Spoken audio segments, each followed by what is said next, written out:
A mist rolls in from the jungle as morning light creeps through the clouds above the ruined keep. This is a normal mist, grey, curling waves of light moisture that cools the skin in the morning humidity. The ruined keep has a wild garden in the grounds, bathed in this listmite. And the mist gradually spreads, coming out of the jungle, curling up the tall trees around Alithia's treehouse. Both Alithia and Adalbert rise early. Adalbert heading into the village for fresh bread before returning to his townhouse to eat breakfast with a view over the village, as the residents climb the muddy roads below his house. Later, Zaymar will emerge from the dark tunnels beneath the keep and order his usual fried egg with rice for breakfast. And Horathia will stomp up to the keep for his morning chat with Serta. But we're going to begin the session with Alithia as she gets up and prepares for the day ahead of her. And we're going to do it with one of my favourite maps from Maps and Quests, who has prepared the treehouse for us. Oh my god, that's so cool. That's so amazing! Oh my god! Wow. We're in colour. Oh! It is beautiful! Oh my god! So, because we're not actually having a battle on the battle map around your treehouse, I thought I'd leave the colour in there because Maps and Quests has done such a stunning job with this treehouse. Look at it! Oh my god! Look at that sprawling beauty! Oh, I love it! I love it! I love it! Ah! This is not just a treehouse; it's like a This is tree an mansion. M&S treehouse. It's a work of art. Look at the detail in your chill out area. Oh, Yeah. that is beautiful, man. And all the different tree species. It's Oh, and then you stunning. can see the branches below. It's like you're looking through the canopy. Oh, I love it so much. I love the way that they And you fold can tell- over. Yeah. Yeah. You can tell the different like heights and stuff. Yeah, look at your bedroom. It's raised above there. Oh, my bedroom with a view of the stars. When it's not cloudy. Oh, wow. This is so amazing. Thank you so much, Mappy. So not to put a dampener on all of this, Sorry. but no. Princess Mayonara is over here. I know. She's far away from me. That's the main thing. Like, Yeah. my housing area is away from the riffraff, who is a princess. Cut down the rope bridge to the wind. Oh, okay. All right, so What are those leaf things? golden leaf. those are the golden leaf guards. So when you returned the previous evening, you found there was quite a heavy guard presence because of Princess Mayonara staying here. Right, I see. And while I've placed them in the front of your area there, they won't actually just be standing there. When you arrive, they're sort of patrolling. visible, yeah, and then they melt into the shadows. Most of the time, they're hidden. Oh, wow. Okay, I didn't catch it with the golden leaves, but now it makes so much sense. And thanks to Mr. Harris, I am able to change the state to Dead golden leaves. to hidden. Yeah, I can't remember. It's just like the standard ones. Yeah, it's tabletop simulator. You must have had a load of work just putting all of those. It takes ages, so I haven't done all the tokens. I know. Yeah. So and this one, by the way, the hidden is missing. I forgot about that. Okay, this one isn't going to hide. This one's going to hide. It's going to have one visible, one hidden over here. You've only got the dead tokens in there for us at some point, haven't you, Simon? Maybe.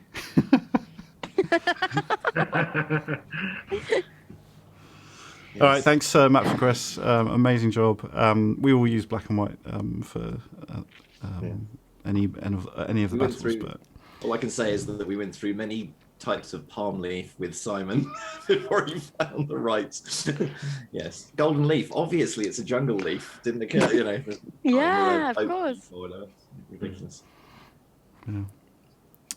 All right, so there is a little bit of sort of admin-y stuff before we get deep into the session, because some of you have pinged me some stuff you want to do. Unfortunately, I don't have time or the bandwidth to think about it on the day of the session, so I haven't got around to do anything about it. But Don't worry. I figured we could probably just sort that out and then move on to the actual journey. Also, I think, Matt, you wanted to do something, but I didn't get I did. a ping. Yeah, I from forgot you. to ping. Sorry. Okay. All right, so as you're on the left of the screen, let's start with what you want to do before the journey. I was just going to check in with the quartermaster.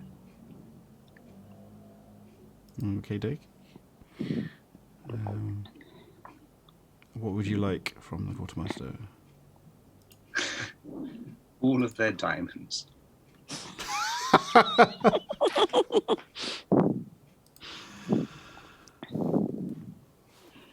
Right.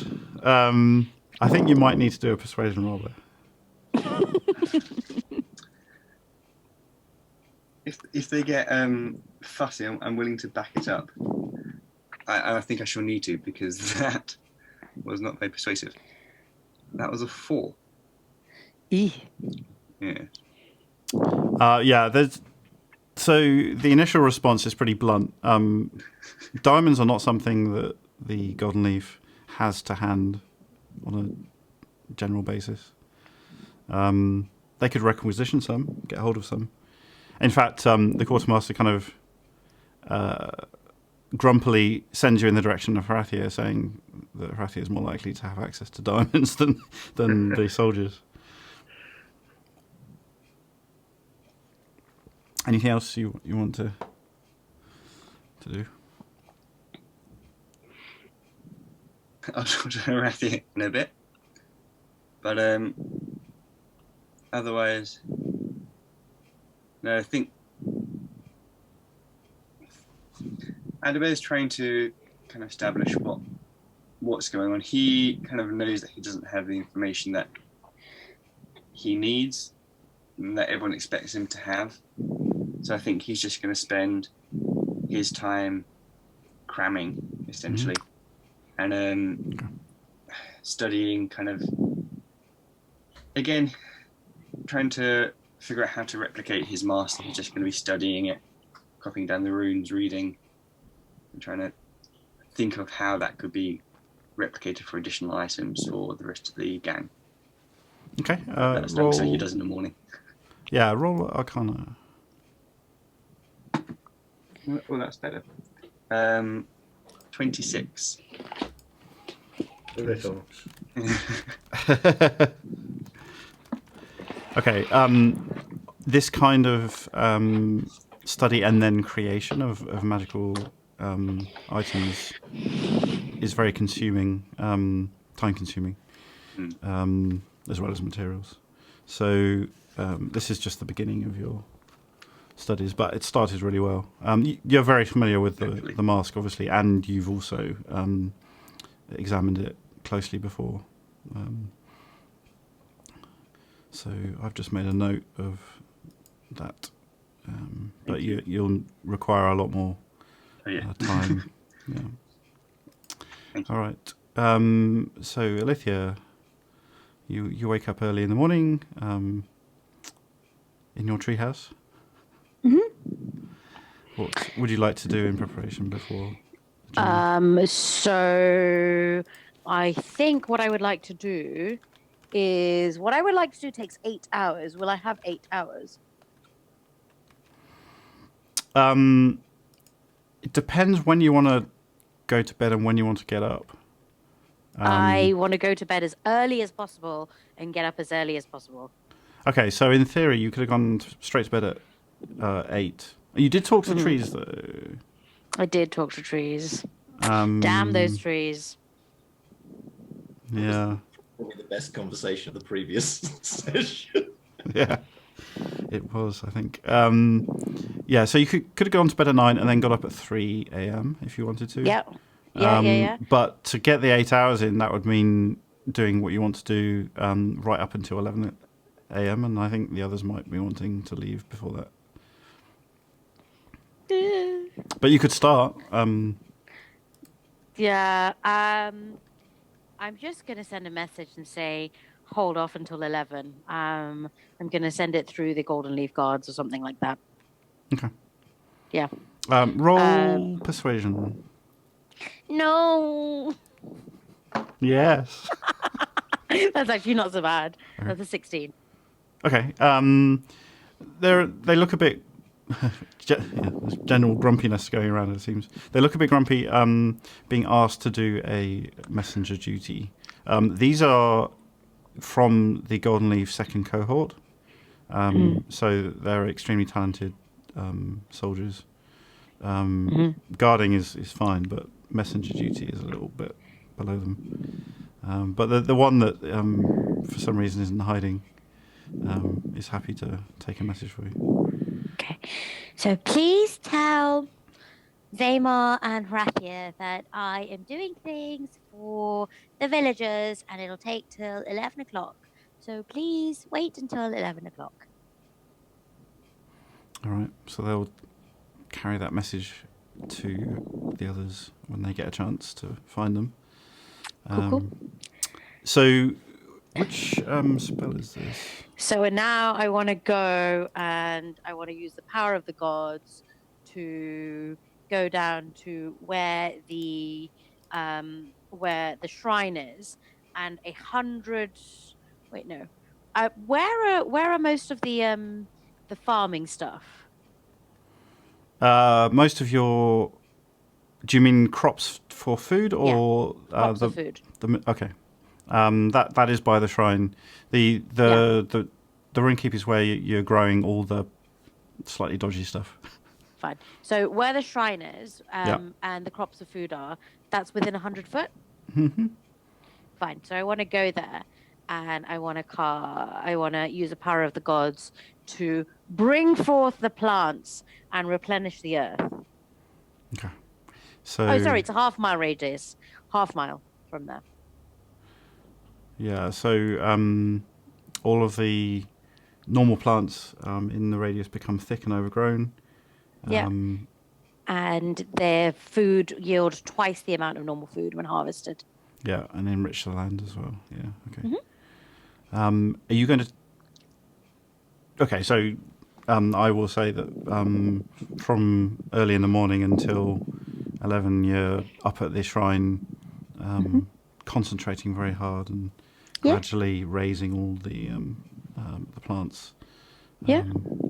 And so the flowers become beautiful. Yeah. And pushing your hands into the rich soil and concentrating again and just spreading your awareness beneath the ground to improve the land. Perfect. Okay, that's a very... Does this happen instantaneously?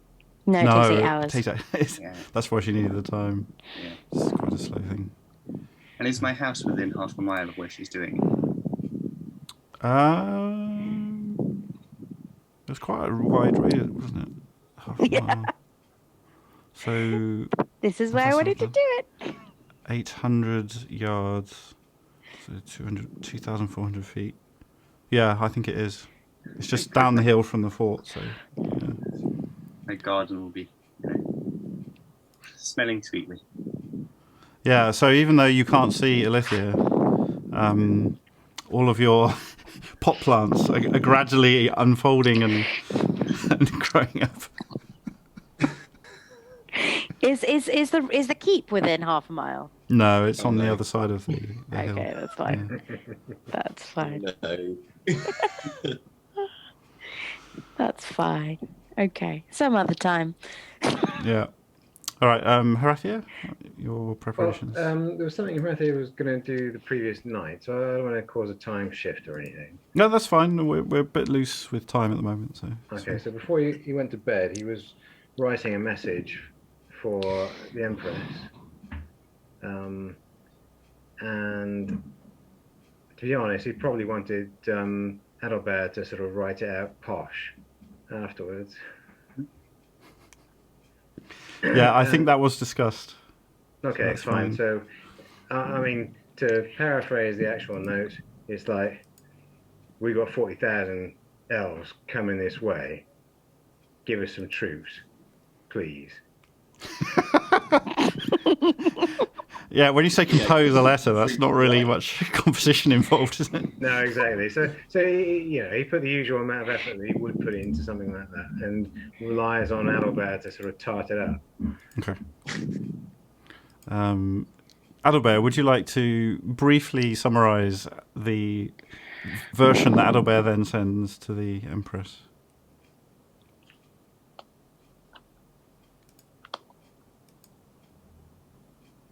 It would start with all the appropriate honorifics.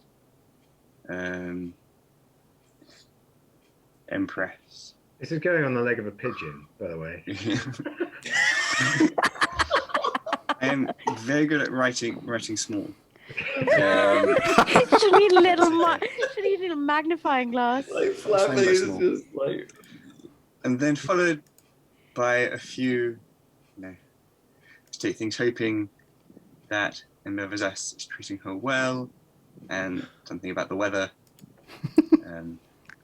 just generic. Before kind of going to the bare bones, Prometheus, as you may well have heard, Trillon was recently boarded by followers of the child. The huntress is now involved, and I expect you will get a full report from Smita shortly. As a result of this, 40,000 troops are currently marching towards Trillon. And no doubt beyond here, towards Rogerton and Bevazas and the greater world. We humbly request additional support to protect the interests of the Empire. Sincerely, Make sure he knows we ain't Grand Inquisitor. going to be able to defend the place without him. It's all implied. Humbly is underlined. All right. Adalbert puts the effort into writing the letter with the critic standing nearby. What happens next? Once I've got that and put it with Smita's message to his mistress, and I'll get a pigeon, one that's obviously trained to fly to the Empress. I imagine we got some of those. You do indeed, yes. And then I'll take this pigeon down underneath the keep. Okay. And I'll probably need to enlist the help of someone to hold the device, the thing. So if there's someone, just a member of the Golden Leaf who's got clearance to go down there, then I'll just grab them. If there's none of these lot hanging around. Anyway, I'll go to a vault, a secure area in the underside of the keep, in the excavated tunnels, and I will withdraw a painting. All right. So Horatia makes quite an interesting image. This huge, hulking person with two enormous sword strapped to his back, and a massive skull on his face, stomping down the stairs beneath the keep in the shadowy underground tunnels, holding a pigeon.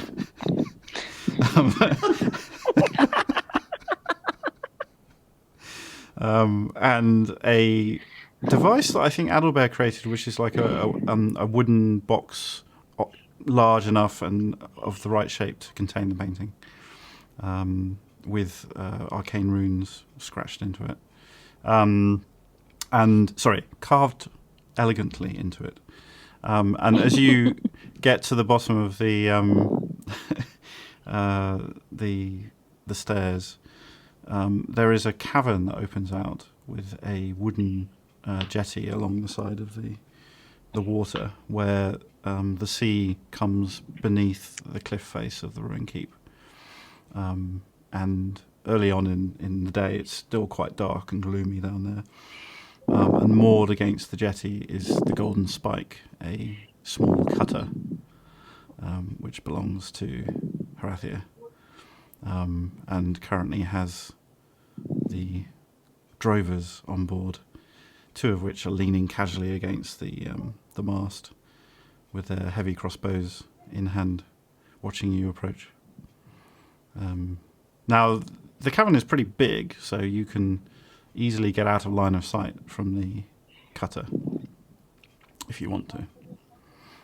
Well, I didn't know I was going down that far, to be honest. I just want someone to hold this thing while I throw the pigeon at it. All right. You imagine this cavern and you think, yeah, I'm not going that far. And just pick a space somewhere to do it. Right, you grab one of the guards. Right, okay, fine. So grabbing this guard, I'm gonna actually, the pigeon, is it in a cage thing, a box itself? So I'm imagining trying to unfurl the painting with a pigeon in one hand. Yeah, I'm not pretty Zema, much. you know. Yeah, I didn't think you did it very elegantly, so I assume you just grabbed the pigeon and went downstairs. All right, okay, in which case, are there two guards down here? Because that'd be really useful. There are, but they're asleep. So beneath the keep is a small barracks with guards that do the night shift, currently asleep. All right, well, I'll kick a couple of them and say, "Oh, I need your help." Certainly. Well, what do you want me to do? Hold this pigeon. All right. Held that hand. And then I'll pull the painting out of Adalbert's lovely box,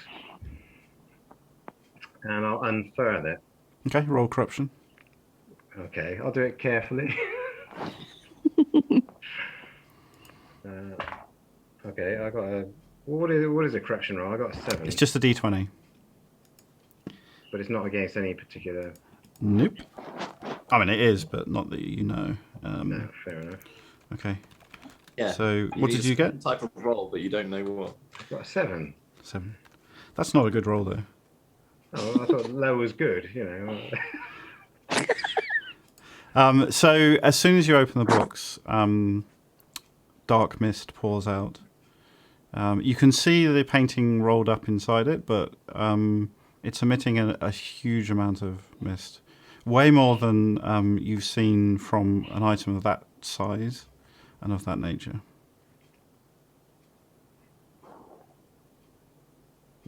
I thought whilst it was in the box, it wasn't supposed to be magically active. Right, but you opened the box. Oh, I see. Okay, fine, fair enough. Yeah. Well, nothing for it, but I'm going to pull the thing out. The painting. And unravel it. Okay.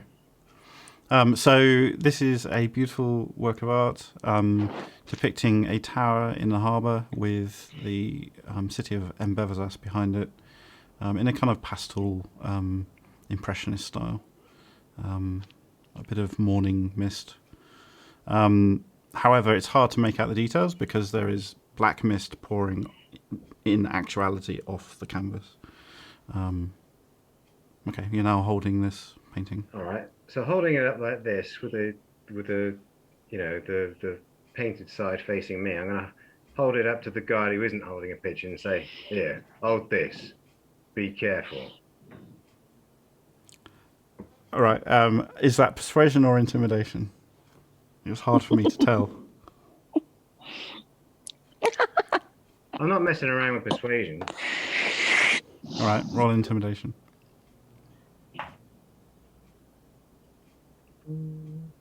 Intimidation. 19.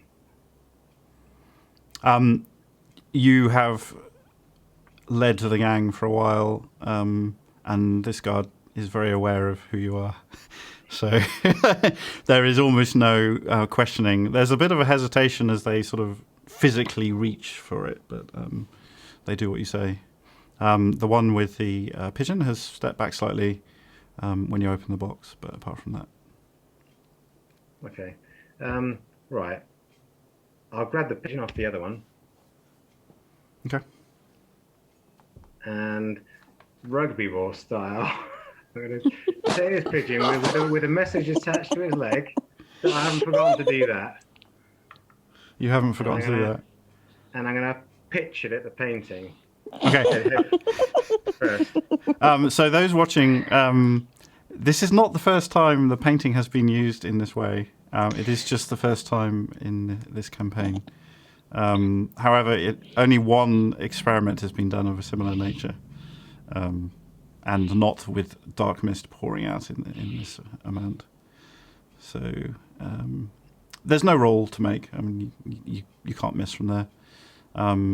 The pigeon is making a very loud noise as it panics and is thrown through the painting, but it does indeed appear as a dark dot in the painting itself, and you can see it like spinning round and round as it tries to get its flight in order, and then gradually moves off and disappears. There's a limit to how many, not pixels, but there's a limit to how fine the artwork is able to, brushstrokes, thank you, is able to capture a pigeon at that scale. But the poor pigeon is now hundreds of miles away.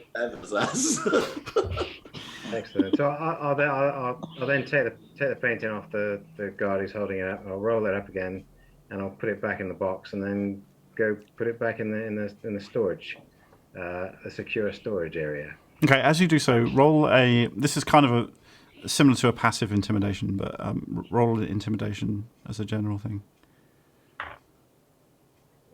Okay, that's 25.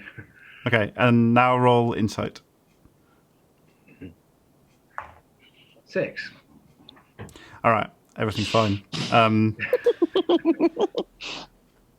Okay, so you put the painting away. The pigeon is in flight. You are unaware as what the effect of the going through a painting is going to have on the homing ability of a pigeon, but you're hopeful that it will be fine. Oh well, we can send another message tomorrow just to make sure. Anyway, what time is it? I'm assuming this is quite early, so all right. Well, it's what. Oh no, you were doing this in the evening, weren't you?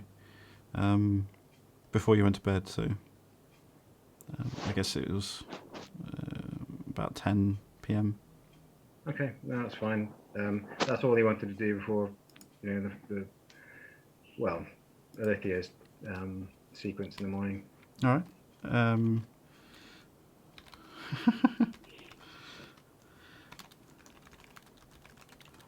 Empress gets a pigeon ? All right, fine. Zamar, what preparation would you like to make, either the evening or the morning? Almost nothing. You did mention getting your equipment and checking it, and that's about it, isn't it? Last night, and I'm done. So Zamar will just do his normal thing. His door is locked all the way through the night.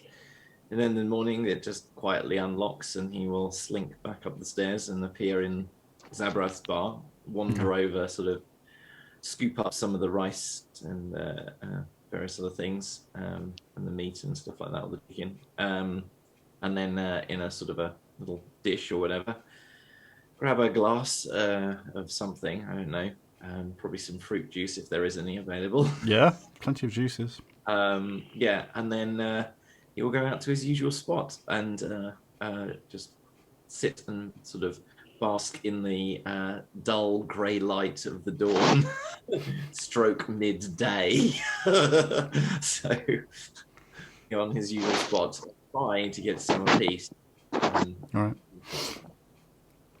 And Samita. I'm sleeping in a bed, I think, but that's about it. I have no particular things to prepare. All right, so Horathia, you get a slightly grumpy Golden Leaf second cohort soldier who's been trained for years in the art of combat and military tactics and working together with other soldiers to build forts, giving you a message from Alithia that she'd prefer everyone to wait until 11 because she's got something to do. You're muted. What time is it now then? That was quite early on because you got the guard to go really before you started, didn't you, Alithia? So you would have got this message as soon as you were visible in the morning. All right. So whenever that is. Is Baha about with Adalbert? Or are they not? They're not about. Adalbert will get the same message. So I'm assuming, Matt, that Adalbert will stay doing his studying with Baha in his house. Yeah, he'll probably go to see Horathia about 9:10. Following his conversation with the quartermaster, just give it time to requisition some. Right. In which case, Horathia, after he stuffs down a breakfast, he's going to walk to the plant area that we've got at the ruined keep. Okay. And is there some ground that maybe hasn't been dug over yet? Yeah, there's quite a few areas in between. Alithia tried to make it look as natural as possible. So there's areas that were undug. Okay.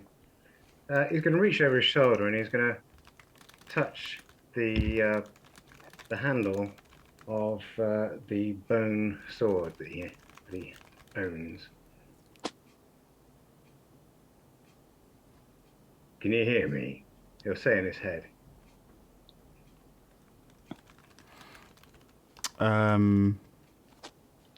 Interesting.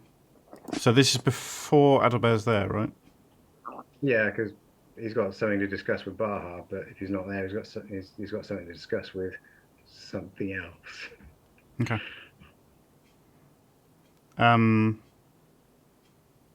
There's no response. Or you, wake up. Fuck you! I couldn't have put it better myself. You have got to learn some fucking respect. When I draw you, you do what I want, not what you want. You hear me? Or else this is what you're going to get. And he'll draw the sword. Okay. And he'll start digging with it in the earth.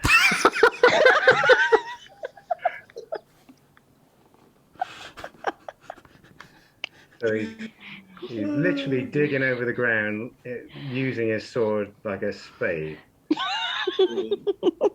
All right. So when you pull the sword from the sheath initially, there's a white hot flame around the bone blade, which you've seen before, and that remains as you speak to it. And then as soon as you start digging, it sort of dies very quickly down to a sort of dull purple. All right. You enjoy digging earth, do you? No, stop. Yeah. You Stop. better. All right, he'll pull it out of the earth. Yeah, and he'll point to it because, you know, he's that kind of guy. if you pull that shit again, you're going to be digging a lot longer than that. You get me? Yeah. He'll wipe any earth off it, and he'll sheathe the sword, and he'll stomp back to the keep and probably go talk to Serta until Baha turns up. All right, you can hear some very low muttering coming from your weapon. It's like a dull sort of grumbling sound in the background of your mind. Woo, inspiration. Ah, nice. Thanks, Kevin. That was just brilliant. Like, I don't know if it's allowed, but it Oh, was thank awesome. you. I've got inspiration I didn't use from the last session. Does that mean I've got 2 lots to use? Yeah, you can have up to 3. Thanks, Kevin. That's brilliant. Yeah. No, I think that's appropriate. I agree. Yeah. All right.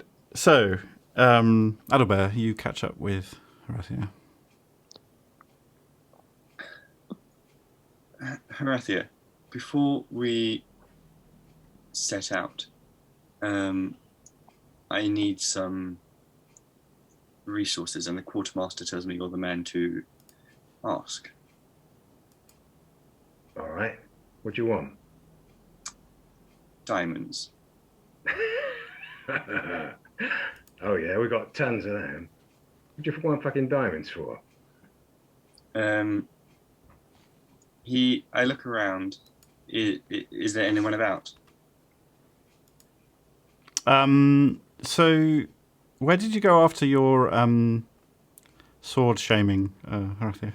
I went to speak to Serta, but the sort of things I'm talking to him about, aside from the general running of the gang, are the sort of things that I want to talk to Baha about anyway. So, if it's okay, I won't tell you right now. Okay, so you'd probably be after that. I mean, Zamar is at his table, so maybe you joined him and just chilling in the looking over the sea at this point. I don't know if that's something Horatia would do. Sitting and chilling? Probably No. not. Axe throwing somewhere, perhaps? I don't know. Let's say he's got quite a bit of business to do with Serta. Otherwise, he might stomp off somewhere else. I don't know. All right. So it's taken some time for you to find Horatia Adalbert. As you know, Horatia tends to be all over the place. So eventually, you pop upstairs and find Horatia talking to Serta. It looks like they were deep in discussion about something, so you kind of interrupted them, and they both look up at you as you arrive. I'm more important than anything else. Meeting room, quickly. All right. And I'll stomp off towards the meeting room. Okay. So after the door shuts, Baha sort of folds his arms and leans against the wall, and watches quietly.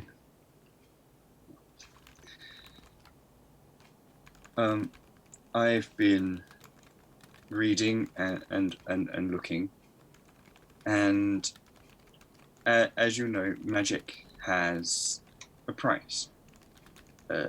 Sometimes this is a physical cost, such as diamonds.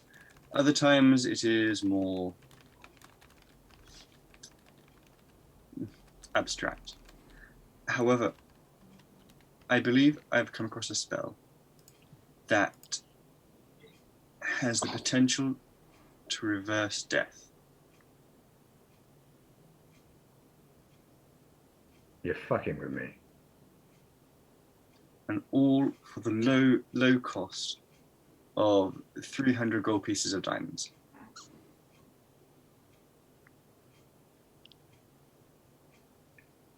When you say reverse death, do you mean what, like plants or people? People. It's not perfect. I have to do it as soon as someone dies, and it's not going to reverse everything, but potential if someone's just died to bring them back. Fuck me. Question for Simon.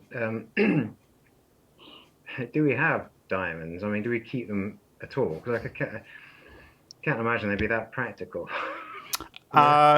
So you don't keep them deliberately. They're normally moved on pretty quickly. But obviously part of the gang's... I was going to say responsibility, it's the wrong word. Part of the gang's process is to sell stolen goods. Right. So diamonds will pass through on occasion. Question is, are there any here? Roll a luck dice. Roll a d20. 4. I'm guessing there aren't. You haven't had a diamond through for a while. It's completely random when you do or don't. None recently. Yeah, I ain't heard that we got any at the moment. But if we do, yeah, they're yours. That's all well and good, but if we're heading to Rogerton, I'd like to go prepared. From what you and Zamar have said, it's not the nicest or safest of spaces. And from what Aldrinor has said to Zamar, it's a place of great interest. Well, it's possible there might be some, I don't know, jewelry or shit like that around. We could, I don't know, what's the word? Commandeer it. I'll set the word out. When's the lithium going to be finished anyway? An hour or so, I think. Well, wait, Bar. Yeah. I've been thinking about these elves that are coming. Now, if they're anything like the Forgotten Tribe that we've met before, they can do all sorts of weird things, like jumping from one place to another. And they got those shadow javelin things. I'm thinking to get the golden leaf, soldiers thinking about this shit. We need to put barriers up inside Trillion so that they ain't got long line of sight to chuck those fucking javelins because they're bloody lethal. And to make sure that we got units stationed in every gap so that if they're here, they can get to them maybe before they can chuck their javelins. I don't know, you'd make it out of bamboo or some shit, I don't know. But lots of barriers, cut off routes, cut off the visual, cut off the line of sight. Yeah, I was thinking the same thing. I think we should probably do some digging as well. Get some palisades up in town. I've had a word with Serta, so he's in on it. All right. Ask him what, well, not you. They can ask him for what they need and all. So we've had some skirmishes with tribes from Lapland before. They tend to rely heavily on cavalry, and that isn't going to cut it here. You just can't use cavalry effectively in these hills. So that's one advantage we have. Cutting down the line of sight makes a lot of sense. Javelins are their main weapon, so yeah, I agree. Let's do that. And if we got any vantage points where people are firing arrows and shit, best to cover them up so they can't see where they might be going. Yeah, we could put some covered positions up around the hills, sure. If I may. Yeah, Rathia, I look at you as though he wasn't expecting you to contribute to a military discussion.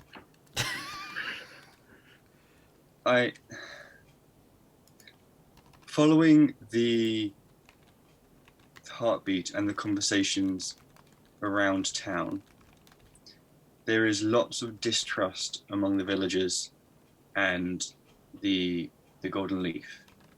If we just start digging palisades and ditches and barriers around town, I imagine that would only worsen things. I'm not disagreeing that needs to be done because I think it's, I think Rathi, you know what you're doing. But is there a way we can do it with the people rather than to them?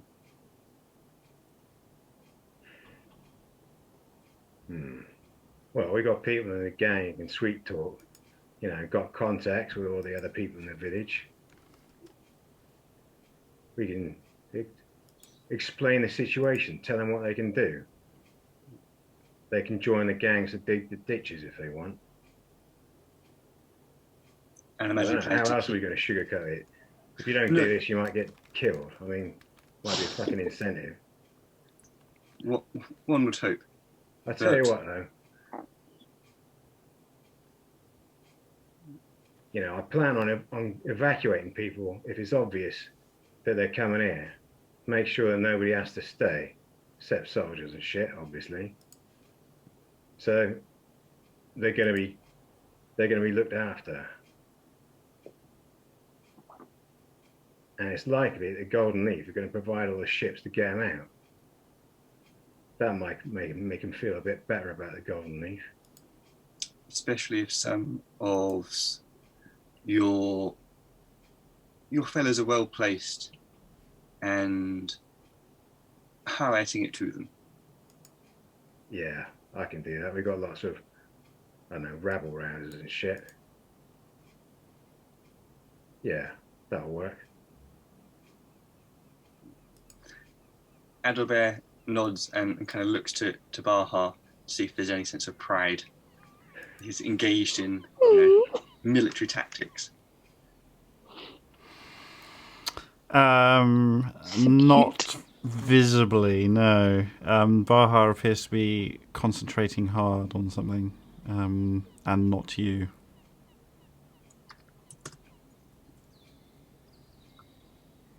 I just nod and go, yes, rather just include the townspeople where possible. We don't want a war between villagers, us, and the savages.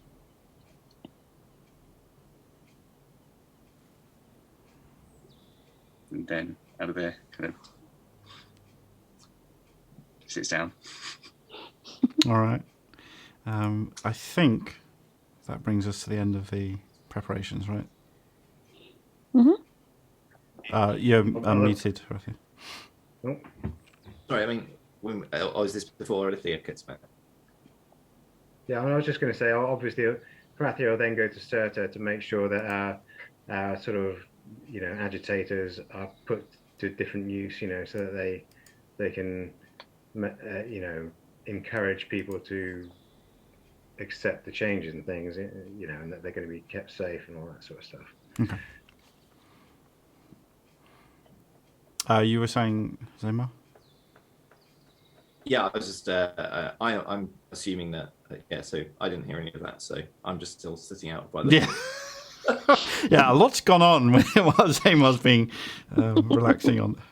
But, yeah, enjoying his breakfast. Because you said before the preparation, so I was like, I assume Alithia is coming back, so is that when we're skipping to? So that's fine. Okay. So, shall we just fast forward to when everyone is together? Yep. Presumably up at the Ruin Keep, having waited for Alithia to finish. Yep. So Alithia arrives with a big flower in hand, like a massive peony that's like bright pink, and she is Raina around? Sorry, Shamita. I should be. Was I able to procure the bow and arrows that I was hoping for? Yes, there's plenty of weaponry around. All right. So yeah, I'm around. I'm going to go up to her and I'm going to tuck it into a bun. So she's got a big, beautiful peony in a bun now. Okay. And do you want to briefly describe yourself, Samita, now that you've changed? Yeah, so Samita, unlike previously when she was dressed formally in a sari, she is now just in a very simple pair of trousers, leather boots, and a shirt. She's, ready for some more physical action, and she has also draped herself, or rather provided herself with a bow and a quiver with how many arrows? Simon, like would I? It's standard. So is it 30? I can't remember what I think standard is 30, maybe. I'm not sure. Yeah, whatever D&D Beyond standard is. Yeah, so I've got the I've got that one, and Reyna looks determined compared to her sort of lackluster and slightly lost appearance of the previous day. Okay. So I'm going to say that you're all gathered at the table at the back of the ring, keep looking over the sea, and once everyone's arrived, Baha leans forward and says, "All right, I think the only thing we need to decide is how we get there. It's a couple of days' ride by horse, or it's a few hours by Astravi." I reckon the Australia could take us part of the way there. Keep well distant from Rotherham.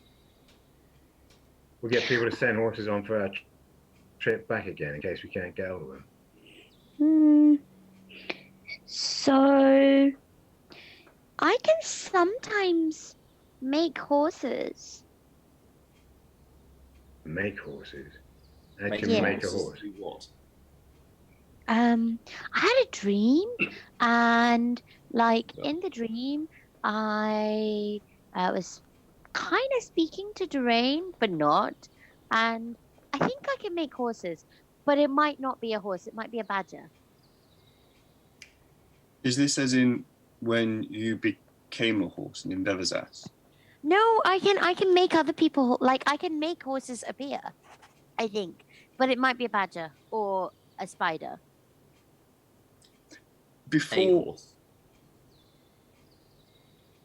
Before we rely on that, is it worth trialing it on? You said you needed a person. No. Oh, yes. Then is it worth trialing it before we essentially need it? I can only do it once a day because I wanted to make food for all the villagers.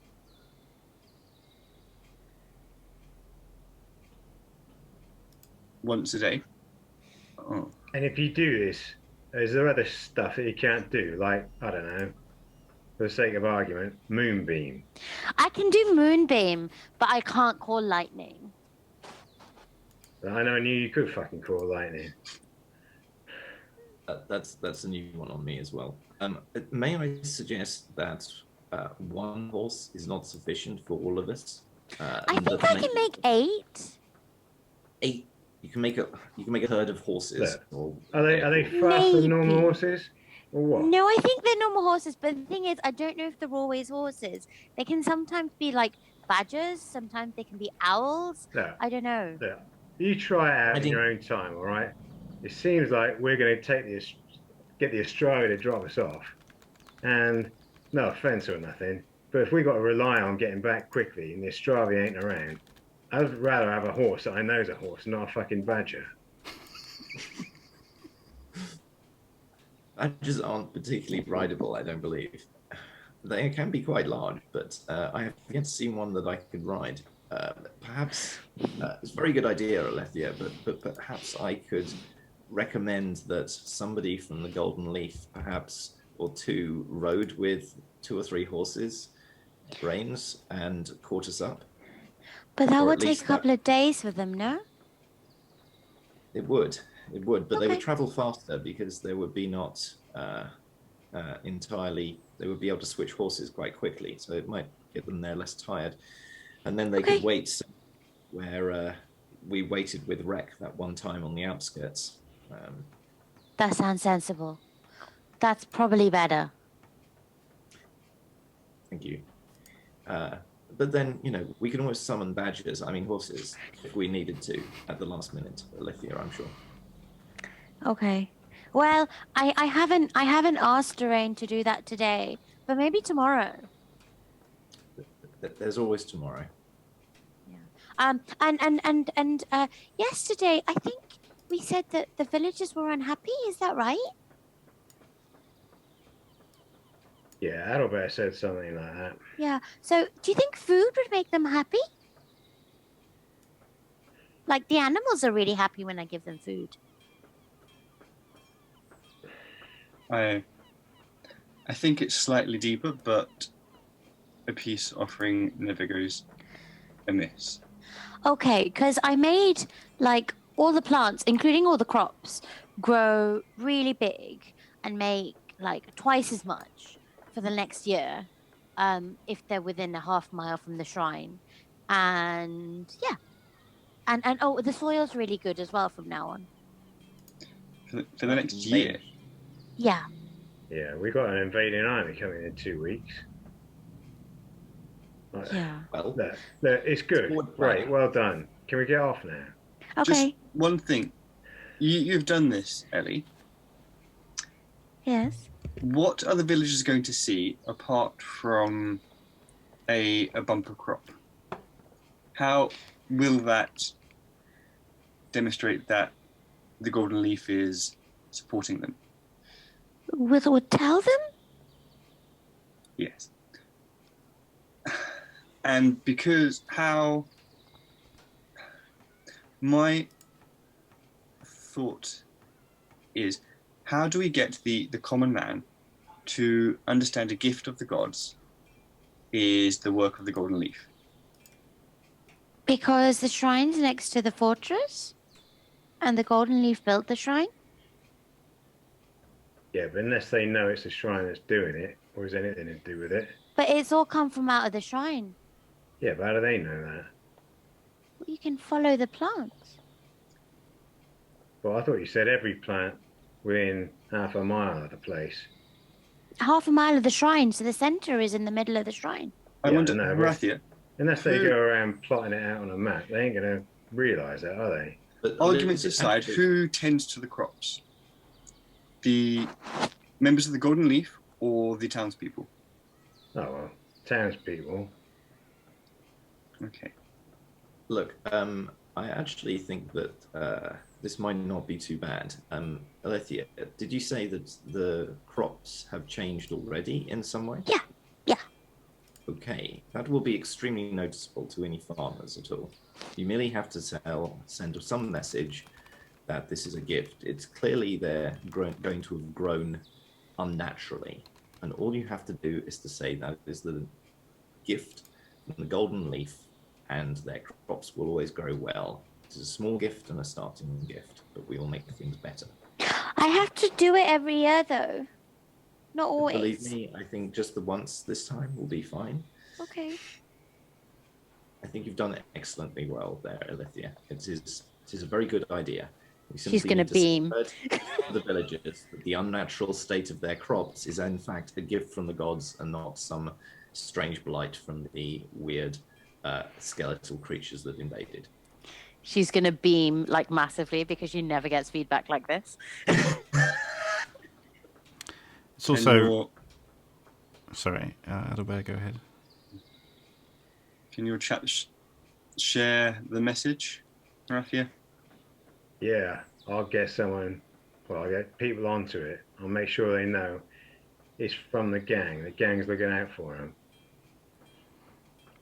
Yeah. And Alethea. If Yeah, you're part of the gang. Last time I checked. But yeah, Am I? I'll mention your name. Don't worry. Oh yeah, we're a team. Indeed. So, well, if everybody here has got everything that they need before we leave, then I suspect we can make preparations. Yeah. One last thing before we leave. Rathia wants to grab a builder's hammer or a sledgehammer or something like that. Okay, there's plenty of those around.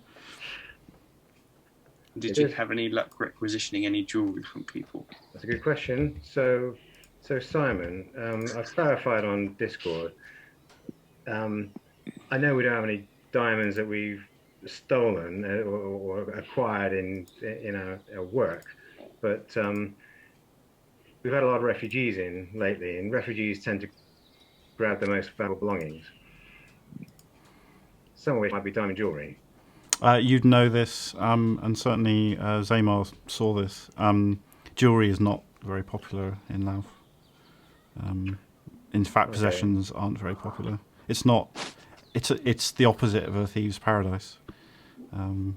They tend to carry what they can run off with as a matter of course. So their possessions are pretty small, and they don't include jewelry normally. Okay. Seems like we drew a blank. I have one last On what? option. We have with us, staying with one of us, a rather flashy, well-dressed individual. You're suggesting we ask the princess for a bunch of diamonds? I'm suggesting we ask the princess to buy her diamonds. Sorry, why do you need diamonds? Because I need to look fabulous, Seymour. Can I have some too? No. So you're going to go and ask the princess because you want to get the diamonds. Extraordinary. Look, Okay. Adelbert's got some spell that might be fucking useful. Needs diamonds. Why didn't you say? Because Because you didn't ask me. Right. Okay. I'll Seymour gets up immediately. I will see if I have something, and then disappears back down into the cave.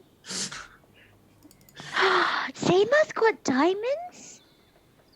Right, so I don't know. So what I'm going to do is Seymour's going to disappear for about, I don't know, maybe 1.5 minutes, and then he'll come back, and in his hand he will have a very a bejeweled short sword, and then he'll just walk all the way up and then sort of put it on the table. I have yet to appraise this, but yes, the spoils of war. In fact, Rathia's war, actually, I believe, this came from the keep up that you first sacked. I don't know. Maybe there's some diamonds on here. I haven't looked. They might be zircon, but my appraisal skills are not what they were. And I'll push it across the table to Adelbert. Can you tell if they're diamonds, Bertie?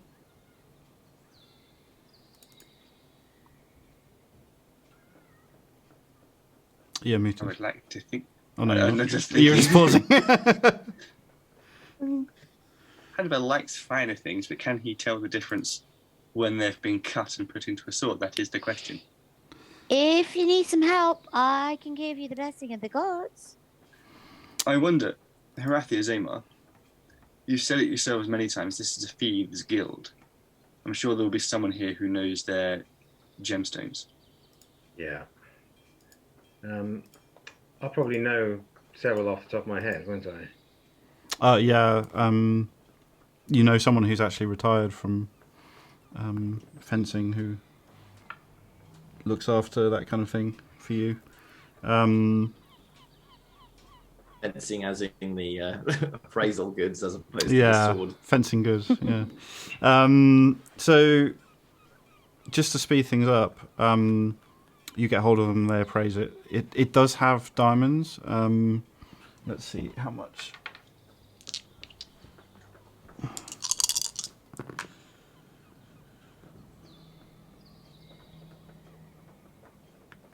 So it's got 133 gold pieces worth of diamonds on it.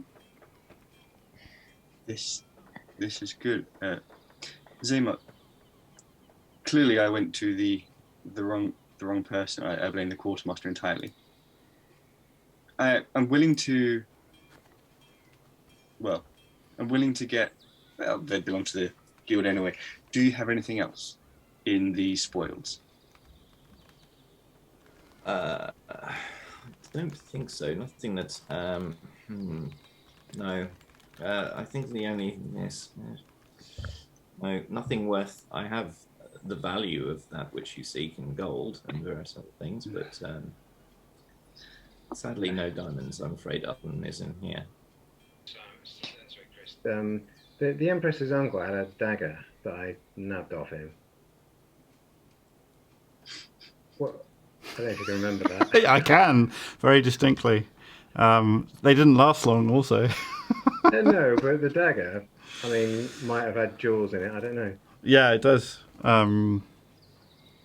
That was a I'm pretty sure that was a diamond encrusted dagger. All right, I probably got it. You know, tucked in some boot or something. I had completely forgotten about that. Scrounging everywhere. Yeah, scrounging from all the stuff you've nicked. The spoils of war. Could we? Are the ships still going? Could we get someone to send some diamonds from Embavazas? I don't think it will be in time, Alithia. No, not for now. Just for like the future. Yeah, we can order them in, or order people to nick them. Or both. No. Indeed. Yes. All right. I can't get my hands on the dagger straight away, so I've just done a roll. It has got diamonds in. Again, not instantly fulfilling your need. So okay, yeah. It's actually got a very expensive set of diamonds in the blade. That dagger on its own fulfills the requirement. It's got over 500 gold pieces of diamonds. Can, with the appraiser there... Swipes the short sword back. Oh, no. Wait. With the appraisal, there's over 600. Correct. Can you... my friend, I attend to the fence. Can you prize and separate the diamonds here into roughly 2 piles of about 300 gold pieces a pile? Sure. Give me a few hours. Oh. Is that okay? Oh, Hours. yeah. Can we just get off? Wait, I tell you what, you come with us. Oh, what about Nistrali will take you back again? How about that? Can you do it while you're flying? No, they can't do it while they're flying. Rathia. Look, why don't we just promise not to get killed? Sort it out when we get back. I'm sure a few hours won't make much of a difference around here. Yeah. I just prepare. He'll throw his hands and stomp off. Zaymar is slightly smug at this point that he's actually managed to get Harathia to do some preparation beforehand. So yeah, he's more than happy to wait an extra 24 hours. I have berries. All right. Well. So, any other reasons for delaying the trip? No. No. I just hand out good berries, 10 to each person. Sorry, we're massively delayed it. You've already handed out 1 billion good berries the other day. Oh, I did? Okay, fine. Yeah. All right. So, when all is said and done, Bahar just asked Harathia, assuming it's fine to have the Astravi just pick you up visibly. Yeah, and I'll make sure that people sending boxes on for us to our return journey should be them. Okay. They're going to arrive with the harnesses already. You're going to need 6 of them.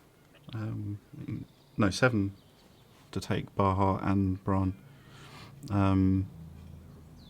And you get strapped on, and the Astravi are going to dive off the cliff face and then curl up to fly across the town. So the Astravi are 7-foot tall humanoid creatures with dark black scales, bat-like wings, and hideous faces, with harnesses, leather harnesses on the front to carry the group. So as the afternoon progresses, the villagers see 7 of these creatures flying over the top of the village and heading off towards the jungle. I'm going to wave. Hi! Apart from a few of them just standing there with their head on their hats, looking up at you as you fly over, there's no response. Where are you going to drop off? What's your plan for arrival? Well, to be honest, I'll have them drop us off on the road, as close as they're comfortable to get to the place. Okay. Tell me. So, as I mentioned, it's about two days by horse because it's a mountainous region. This Astravi fly a lot quicker than you can travel by horse, but also they can go as the Astravi flies, which is direct. And as you fly up the mountain and sort of crest the hills and the mountain that then descends towards Rogatyn, you get quite a view. You can see the plains behind Rogatyn spreading out, the rice fields all lined up, small patches of terrain that's been worked by people, and then beyond that, Rogatyn itself. Even from where you are, you can see from the distance that Rogatyn is covered in mist, normal mist, so it's greyed out and kind of hard to see through. And then blurred in the centre of this mist is the darker shape of black mist.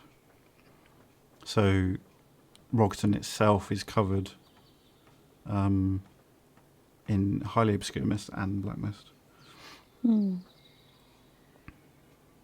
So you're currently flying at a very high altitude.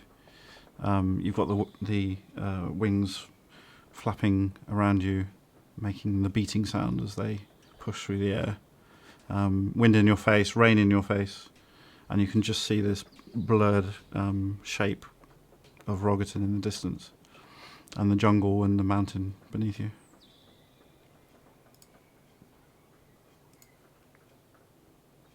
As we start getting closer, can I message Zaymar if I'm close enough, or ask my Astravi to kind of move closer to Zaymar? Sure. And just message Zaymar saying, at what point do we blindfold you?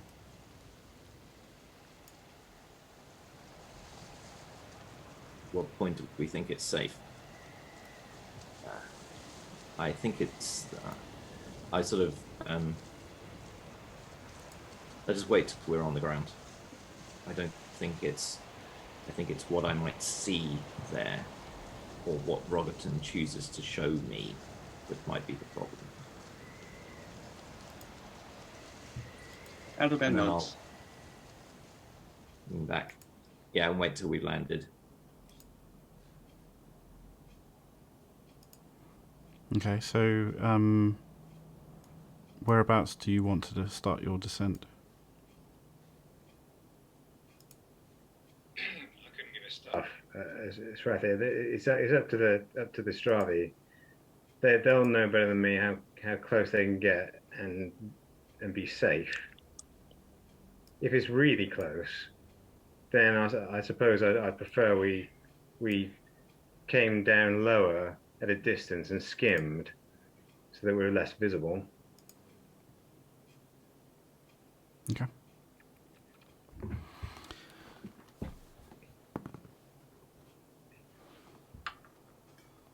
And I think Aldri would have kind of agree with that and just says, don't push yourselves to get too close. As Rafi says, stay a safe distance. All right. I'm a bit worried about this, but sure. It's Rigel. It's okay, Mr. Shivery. We'll try help you. Yeah, you don't need to get that close. You saved us loads of time already. All right. I can feel it already. It's I can feel it already. Yeah. You should put us down, Mr. Shivery. Okay. In the Astravi way, they tilt over and plummet at full speed towards the ground. You're already flying quite low by then, but you need to get down to the tree level. And as soon as the trees come hurtling up towards you, they flip back over and use their wings as air brakes, and come to a a very gentle but quick landing on the ground between the trees of the jungle. And you can get out of the harnesses pretty quickly as well. You've done it a few times. You're fairly well practiced. So you take off the restraints and this Stravi step back. Where do you want us? Away. Not corrupted. Yeah, get yourself to safety. We got Adalbert can get Aldri if we need you. I wonder, Rigel, everyone keep a distance. Perhaps send even if I can or cannot contact you, send a very brief flyby every few hours as close as someone is safe to be and returning straight away. All right. Everyone roll insight. Oh, bugger. Well, I can not roll successful if I want to, can't I? Yes. Yeah, no, I failed. Sorry. You can always choose to fail. Yeah. Or you can keep it to yourself. Okay. 13. 13. I'm afraid 14 today. 14. I think mine's 11. Yeah. Excuse me. 11. Sorry, beg your pardon. Samita? 19. 19. So the Astravi are pretty difficult to read because of their physique. Their faces and their bodies don't tend to move much apart from when they're flying. And their faces are pretty rigid, stretched, scaly skin, so they don't show much expression. But Samita, you can pick out from just their eyes that there is a sense of fear in the Astravi. All right, so they're going to take off and go to safe distance. As you make your way towards Rogerton, what is the party order? Rathy's at the front. Okay. Aeon will be second. Adalbert in the middle. Well, I would recommend, because I'm the only one who has kind of protection, that I'd say to Zamar, I wonder if it's smarter if I go before you. So, Rathia, it's important that we tell the others what happened here last time. I don't know. I'm pretty sure Rathia did as well. We saw things that weren't here. For example, and I can't be sure whether they were things that were happening elsewhere in the world, or whether they're things that might have happened at some point in the past or would happen in the future. I saw Serene hunting. She exited Rogerton and was running after an elf with blonde hair and blue robe, I think. Is that correct, Simon? Yep. It showed me things that I do not know. I have yet to find out whether that was something Serene was doing at the pastor at the time. I did not get a chance to converse with her when she last came to the keep. But I think that is what Algernon wants me to see. He wants me to see what Rogerton will show me. When you say you see these things, as in your mind, or No, your hand can pass through them. They're images that you can move your hand through. Oh, For what it's worth, I saw a it mirage? too. Something along those lines. It looks real until you get to it, and then your hands pass straight through. I cannot be sure that you will see what you want to see, or what is actually there. It makes it very dangerous because you can't trust your eyes. The other thing that I can't be sure whether was there or not was one of those creatures that we encountered, Harathia, in Louth. It was squatting on the roof of the church, almost, but only barely visible one of those scaly creatures with the 2 daggers. Look, Capable of we know floating. there was one there because we could see its claw marks in the ground. Yeah. Well, we think that may have been true. So it may still be there, and if it's this, if the Astravi flew overhead, it probably knows we're here. Okay. At least it's not crows. Hey. Yeah, we can maybe talk to this creature. Say hello. I would not recommend that. These things are extremely dangerous. Anyway. Possible to get into Rogerton, like, without being noticed, if possible. Okay. Samantha clears her throat for attention. And she'll have already pre-written a note, and it says, "On the way here, I saw black shapes running in the woods below as well. So we may be surrounded."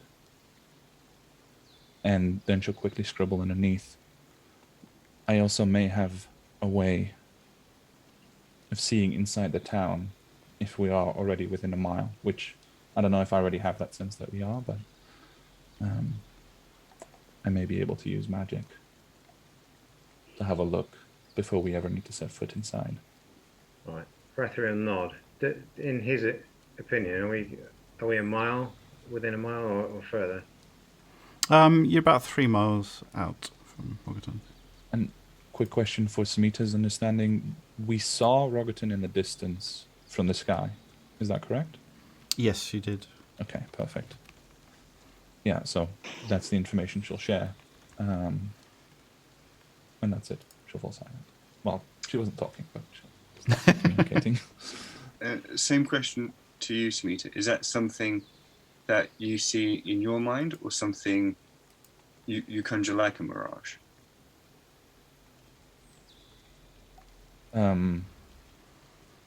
She'll think for a moment.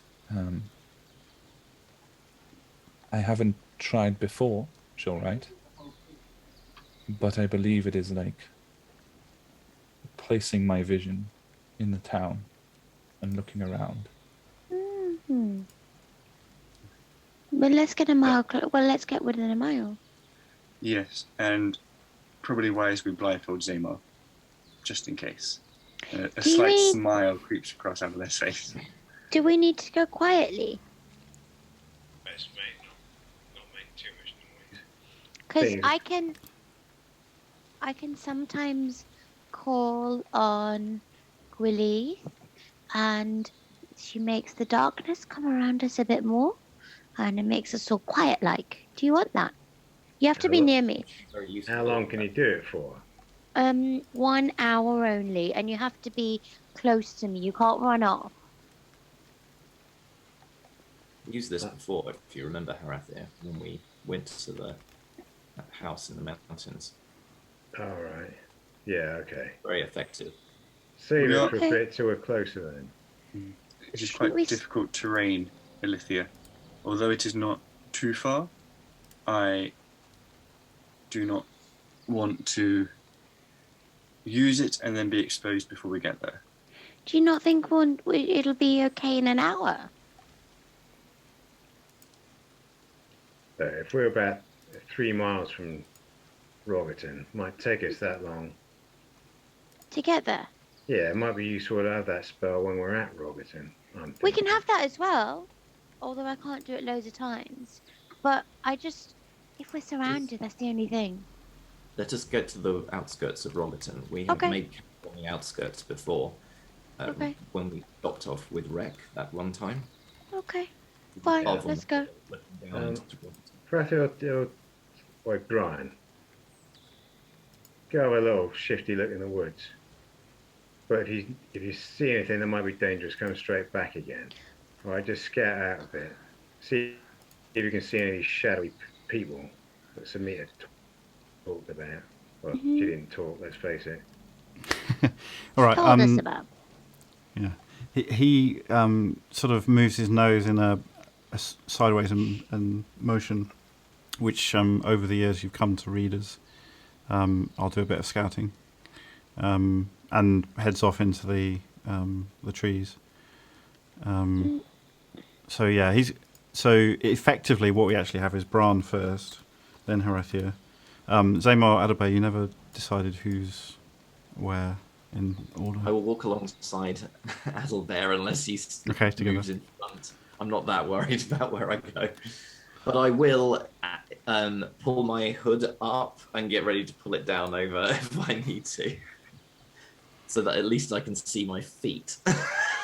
Not quite ready to cede ground on the flying mist yet. I've already had to put up with one eye going. Now he wants to take the other one away. Okay, so Samita, where are you going to place yourself? Possible I'd like to go fourth because I've heard of the legend of Alethea and everything that she can do, and I expect that she can do better in the back than I can if we get attacked. That is not true. Shall we go side by side, Samita? Would you walk with Ellie? Yeah, but you Sure. go behind me. I'll take the rear. That's fine. Has Alethea got a bodyguard? 'Cause she should have. You can.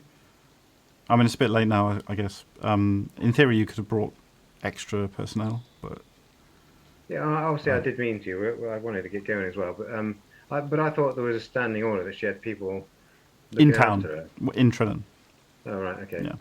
Oversight on my part. And As this is happening, Reyna will hold up another piece of paper with a question and show it to Horatia and the rest, obviously, but especially to Horatia.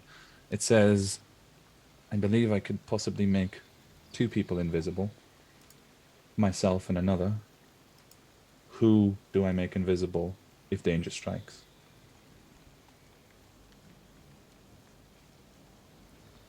well, that'll be either Adalbert or Alethea. Does it work, this invisibility that you speak of? Can you attack and... No. If you attack or cast spells, she'll write, you will become visible again, but it will allow you to position more safely and prevent anyone from Thing is, I latching on. same. I don't need it. I don't want it. I have Baha. I trust him completely to have my back, as I will endeavour to have his. I ask you offer that gift to Ellie. Aww. I actually would recommend you hold that useful spell of yours. I would think that at least somebody might need to escape unnoticed when we get closer. Whereas, as we approach, I do not think it would be that useful, especially if Alethea is capable of casting her darkness shadow weaving spell. I would save it. I think we may need to escape, and being able to run away invisibly, I think, would be far more important than to go in invisibly and then have to act. She will write, I was asking in case of emergency. Fair enough. Make your mind up at the time then, I guess. So Alethea, this spell that makes us quiet. You say it uses shadows. Yeah. That could be a bit tricky, seeing as Robin's covered in the stuff. No, it's just it doesn't use shadows. It just relief makes the air thicker, I think, and so the shadows seem deeper, and your steps seem quieter. It's pretty good, No, I'm sure it is. but you have to be Now, quiet still. I don't know shit about this stuff, but that sounds to me like shadow magic. I mean, I don't know. No, Is it from the shadow plane at all? no. Are you sure about that? Am I sure, DM? It creates shadow, but it creates actual shadow. So It's not from the shadow plane. I don't think it's from the shadow plane. It's from my gods. And they're not from the shadow plane. roll Arcana, Adalbert. 14. Your studies have been interrupted somewhat by other interests, like the masks and other things that you're focused on. So you haven't done general studies for a while, but you can remember from when you were studying in Danpao that the planes, in theory, are connected to everything that they generate. So if shadow is created, then it is connected to the shadow plane.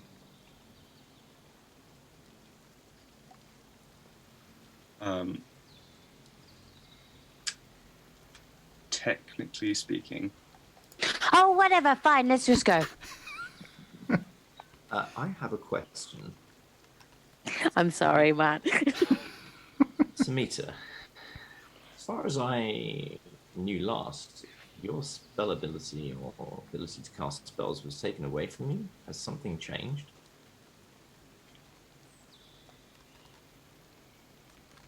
Say she looks around and she attempts to produce a few words before the group. What do I roll exactly, Simon? Is it dexterity?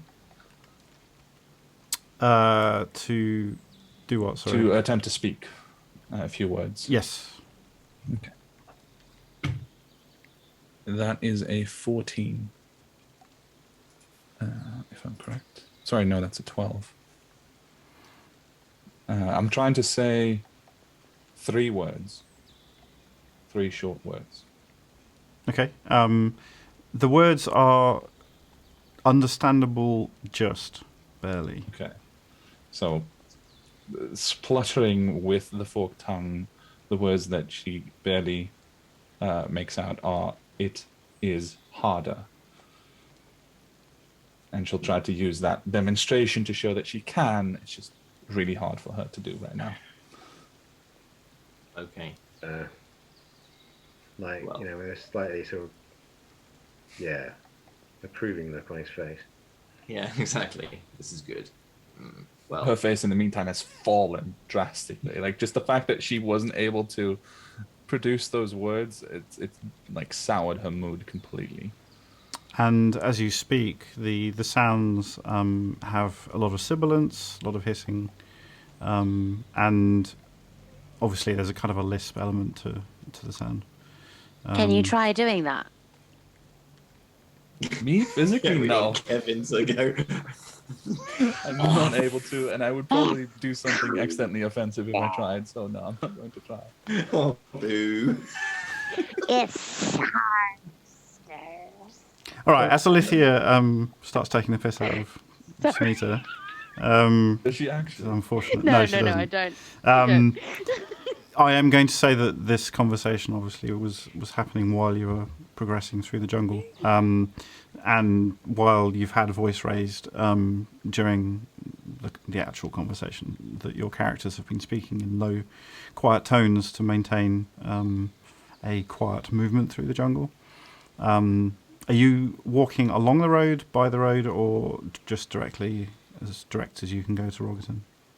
I think down the middle of the road, because that way, if something comes out of the woods, we got the most amount of warning. Okay. The road around you is a little bit more overgrown than you remember, but not much. And the jungle is fairly lively. You can hear bird song. You can hear the occasional screech of small monkeys, and the sound of clattering dice as Alithia plays with her dice. Sorry, can you hear that? Yeah. So sorry. I didn't right. realise that. You can't normally. I know, it's Your microphone is very good today. Yeah, I'm so sorry. Okay. No, it's fine. No. And the occasional rustle of undergrowth as something slightly bigger moves, but nothing threatening. And for the first hour of your journey, everything is normal for you. For Adalbert and Alithia... Sorry, go on. I see. As soon as the kind of whispered dialogue comes to its natural conclusion, Adalbert just wanted to message Samita and just say, Zaymar said choose in the moment. I am asking you to choose Alithia. Oh, bless. Please. Does not reply. Adalbert doesn't wait for a response. Well, in the meantime, actually, Simon, I sent you a quick question. It's just a yes, no. So it's...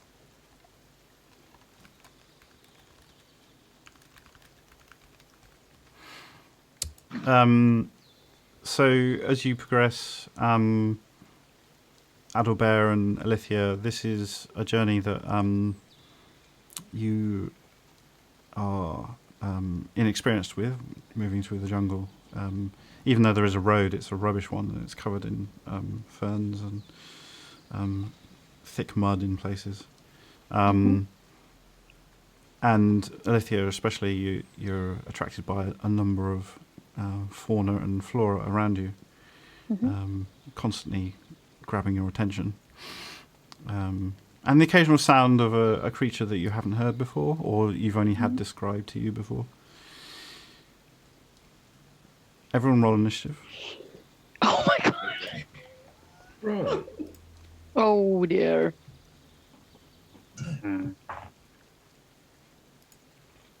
20, non-natural. Oh, well, I actually 4. rolled. To meet on 7. 12.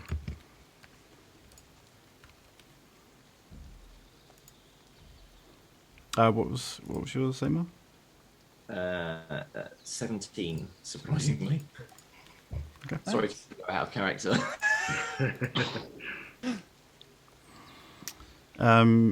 So, Adalbert, you are currently walking alongside Zaymar, who naturally is passing in and out of the shadows, and is, when you glance to the side, sometimes you can't see him easily.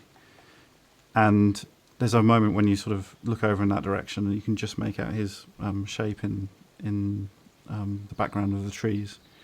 And time stops.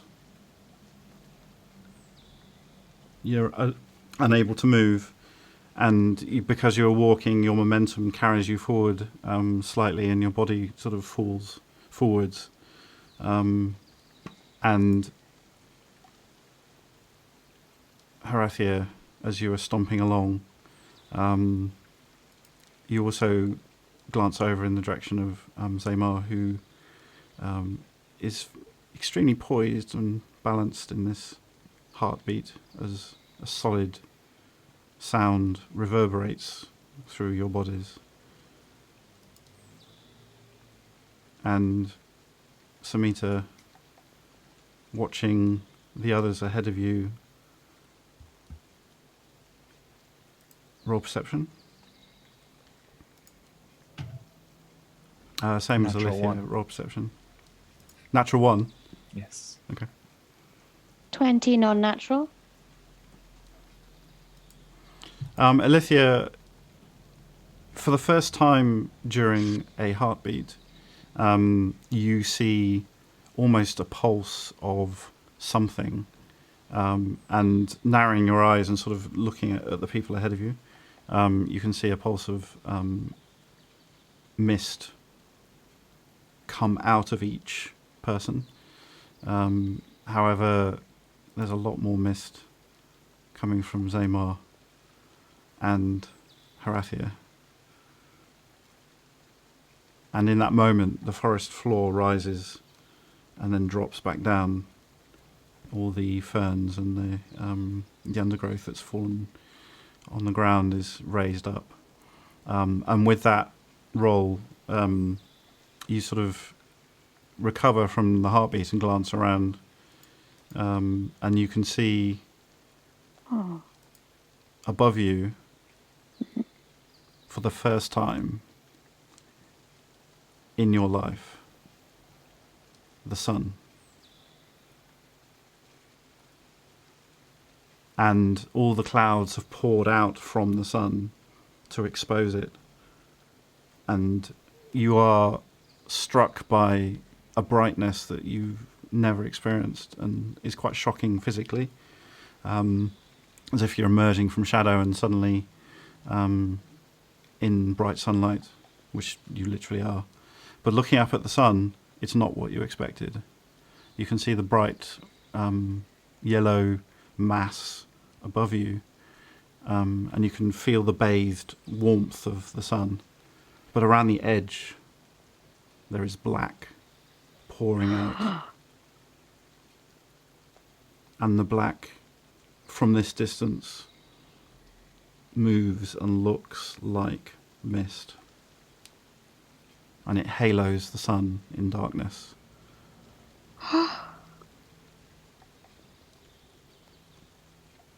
And fairly quickly, as the heartbeat ends, you all see the same thing, look up in the direction of the sun, and for the first time in your lives experience the heat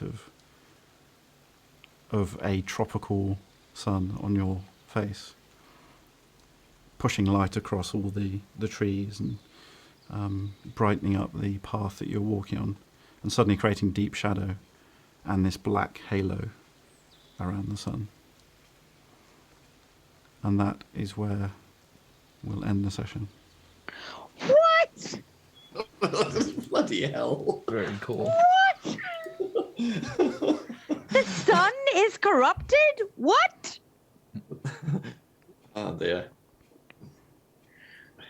Oh my god. I'm so glad you could all make it for this one.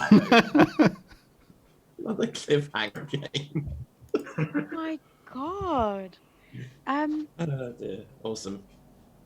Can I just clarify? So it's never been sunny before? Nope. So like it's just constant rain. Like there's never kind of bits of sun coming through. There's always cloud, so sometimes you might get a bit of sunlight high up in the sky coming through thin cloud, but there's always cloud cover. Oh so this is the first time in your lives that you've seen the sun. Even from where I came from? Yeah. What? More fair complexion. Oh dear. That was good. No. Alithia is the colour of Alithia's copper skinned. I said my poor fair Oh, complexion. your poor. I Red thought you hair said and where. freckles. Yes, Oh. yes. Fitzpatrick won. Oh God, what? So the sun has got its hat on. Sorry. Hip, don't hip, think hip, it's- hip. Hooray. No, I don't think so. Oh my God, what? It's a large wreath of mist, but he's got his hat on. It's a much darker version of the Teletubbies intro. Oh my days. I want to keep playing. What? Oh dear. Now we've got to wait for a whole bloody week. No. What the hell? Does that mean we're in the shadow plane? What is going on? I don't know. We'll find out, I And then suspect. next week. Yeah, the next installment, damn it. Yes. All right, well, Oh my God. thank you for joining us, and I hope you've enjoyed this. Please follow and subscribe to YouTube and to our stream. The session is always followed by Q&A, where I'll be asking questions of the players. But feel free to put questions in chat if you have any. Just don't ask me about the sun. And otherwise I will begin asking my questions. Yeah, don't forget to hit the subscribe button if you want to find out what happens next week. Yeah. And if you want to recap, then you can watch on Twitch, or we upload to YouTube as well. Yep. Yeah, I try and get the video up every Monday from the previous week. All right. Kevin. Samita isn't trained military personnel, but what does she think of Harathia's talk with the gang? Oof. Well, she's judging based off of the sequence of events that happened from the outside and their faces afterwards. I would say probably after the tension that happened in the hospital, she understands what Harathia needed to do.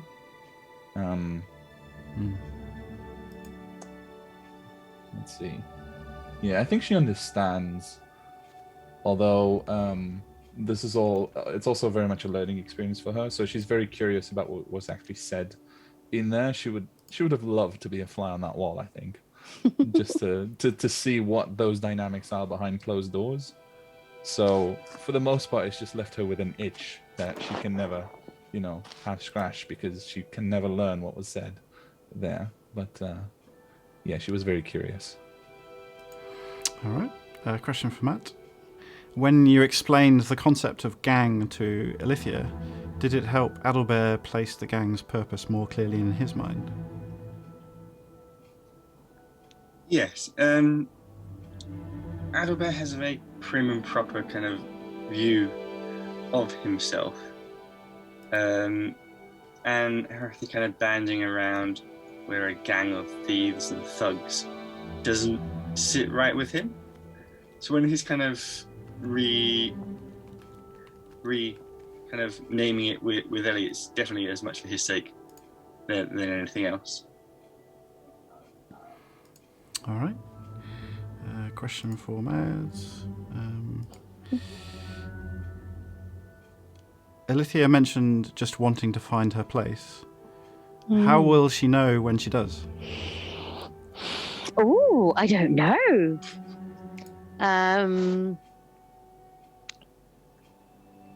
I guess Alithia is searching for acceptance and friendship and kind of, what is the word when you've got like camaraderie, there we go. I think she's searching for all those things, and I think they're quite nebulous, like I don't know how I would describe it when I felt those things. It's just a feeling, I guess. Yeah. I think when the team is a little bit more cohesive, if it ever gets to that stage, she might do. Okay. Or, if she kind of, I don't know, opens up her own place, or, figures out all this business about the gods and so on. Like, she's kind of playing with it, but she doesn't really know what she's dabbling in. Yeah. Okay. Question for Harathia. You mentioned Harathia thought the talk went quite well in the previous session. How does he think that the group talk went? I don't know. He sort of moved on there. It went okay.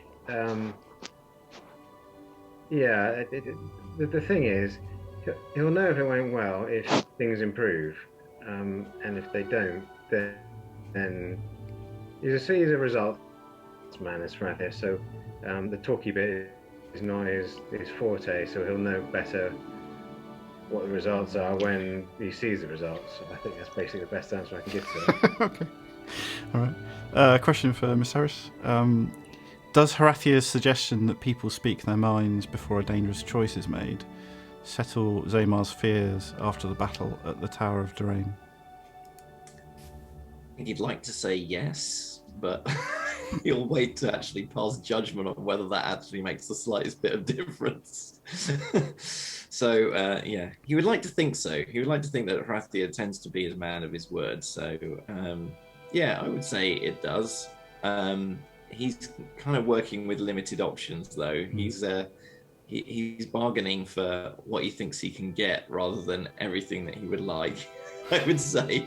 So yeah, he thinks that this is a good first starting point. All right. Question for Kevin. What does Samita think about all this talk of ridding the world of corruption? Hopeful fools, perhaps. Harsh. Yeah, I think she's definitely harsh, because even though she doesn't fully comprehend the scale of what they're dealing with, she understands the impact that it has left on them. And as it seems right now, they may be able to contain some of it, but she sees it like a force of nature. You know, it might not be a good force of nature, but like the wind itself, you can build a windbreak, but you can't stop the wind from blowing. And she thinks that they are, you know, she is someone who has to ride the waves. She's had to ride the waves her whole life of powers greater than her. So to even contemplate preventing one of those powers from acting at all is to her a foolish notion to begin with. Oh my god. Like, I'm sorry. What? Wind doesn't make you crazy? Wind doesn't make you kill people? It's like King Canute, though, isn't it? Yeah. All right. Question for Matt. Is Adalbert motivated to help Alithia find her place in the gang?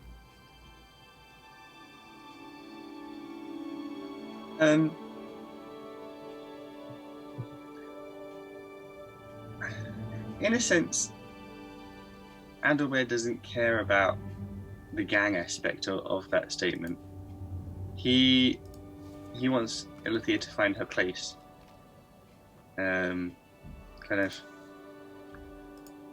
She's his friend, which is great because he doesn't have many because he's a bit self-centered. But he has his own company, and that's fine. And Baha, but I think he recognizes that kind of he's Ellie's friend, and she's traveled a long way like he has, and there's lots of people. So, and again, this goes back to what you were saying about the gang. It's like, actually forget about the concept of a gang, forget about mission. This is family now. And that's what he kind of wants Ellie to find more than anything. No. All right. Question for Mads. How much has Alithia's theft of the amber been weighing on her mind? A fair bit, just because she did. So when she stole the amber, she had no money or minimal money, and she needed to make some big purchases because she was in improvisation, and she needed to kind of like, set up a hospital and set up, like get some bits and pieces for her research and so on. And she didn't really have the capacity to do so. And so taking this bit of amber, because it was like a large amount of amber that was being taken, and it looked like it was part of like a trade, so it wasn't hurting like a small person, it was probably hurting like a Jeff Bezos sort of person. It was kind of like the benefits outweighed the bad. However, then she realized she had as much money as she wanted to her like as she needed, essentially. Just put it on the account for the Golden Leaf. That's what it is. That's the way it is now. It was unnecessary, and it put people at risk because she made people like she kind of stole those pieces, and whoever else was dealing with it, the little guy, they might have got in trouble because not every piece was accounted for, etc. So she's kind of thought back on it, and it's less than ideal. Not because of like how it's impacted the big man who's selling or making the amber, but the little guy who's having to deal with it. Okay. Yeah. Question for Horathia. Does Horathia view himself as a criminal?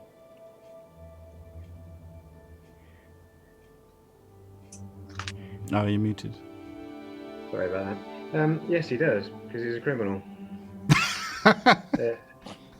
You know, it's not even that he necessarily wants to be a criminal, but if he wants to do something, he'll do it whether or not it's legal. And so he's well aware he's a criminal, but he doesn't see anything wrong with that. It's not the way that he does it. All right. Question for Mr. Harris. Does Zamar prefer to be using his abilities in the wilderness, like around Trillin, or in an urban location, like Mbevazes? Oh, God. Most certainly an urban location, I would think. I mean, let me think. That's actually a really tricky question. Okay, so he thinks that he is better operating in an urban location, but he's probably equally good or maybe better in the wilderness. In other words, he in his mind, he is set up to work in an urban environment, and he's probably got a lot more skills, I would think. But in the wilderness, he is. There's a lot of things that run in his favor, so to speak, like greater distances traveled, lots of things to hide behind, stuff like that. I think on balance, the urban it has to be, because making yourself look like other people, poisoning, having people to poison, stuff like that. All right. Great propensity of things to do there, really, isn't it? Final question for Kevin. Now that Samita is getting used to having a snake's tongue, has she considered any uses for it? No, absolutely not. And I would probably argue that she's not getting used to it as much as she could be. She is... That's part of what is bothering her pretty much all the time, is that she can't see past it. She can't, as much as she is someone who needs to make things practical, she's just, in this particular instance, she's just failing. Like it's something that she can't fully make use of yet. She's making small steps, but in the grand scheme of things, she's very much still fighting it and hating it, which means that she can't see any uses for it beyond cutting it out and just never speaking again. Okay. Final question for Matt. What is Adalbert's favourite dish prepared by Baha?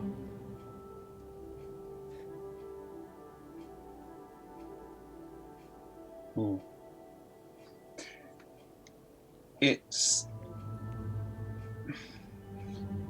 Baha makes a really wonderful, homely fish stew.